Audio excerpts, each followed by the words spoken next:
սիրտ-անոթային ռիսկի գործոնները կարելի է պատկերացնել պիրամիդայի կամ բուրգի ձևով, որի հիմքում գտնվում են այն ամենակարևոր, ամենախոշոր ռիսկի գործոնները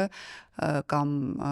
ֆակտորները, որոնք որ ազդում են մեր սիրտ-անոթային առողջության վրա։ Եվ սրանց մասին մենք շատ խոսել ենք արդեն մեր ոդքասթի շրջանակներում։ Դրանք են մարզումների կարևորությունը շատ մեծ է սիրտ-անոթային առողջությունը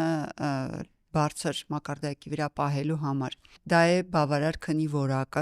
որակին նույնպես կանդրադառնանք, նույնիսկ մտածում եմ մի առանձին էպիզոդ նկարել քնի խանգարումների վերաբերյալ, քանի որ նորմալ քունը շատ մեծ ազդեցություն ունի սիրտ-անոթային համակարգը կարգավորելու համար։ Դա է մեր լիպիդների ճիշտ մենեջմենթը, այսինքն խոլեստերինի վնասակար մասնիկների կառավարումը, եւ այստեղ մենք միայն չպիտի կանգ առնենք ցածր խտության կամ վատ խոլեստերոլ կոչվածի կառավարումով,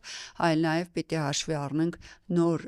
բիոմարկերներ, որոնք են արդեն խոսել ենք լիպոպրոտեին A կամ ապոլիպոպրոտեին B կոչվածը։ Հաջորդ կարևոր գործոնը ծխից խուսափելն է։ Ինչու եմ ասում չծխել, որովհետև շատ հաճախ մեր բուժառուները չեն ծխում, բայց իրենք ուղղակի կամ անուղղակիորեն ծխախոտի ազդեցությանը ենթարկվում են իրենց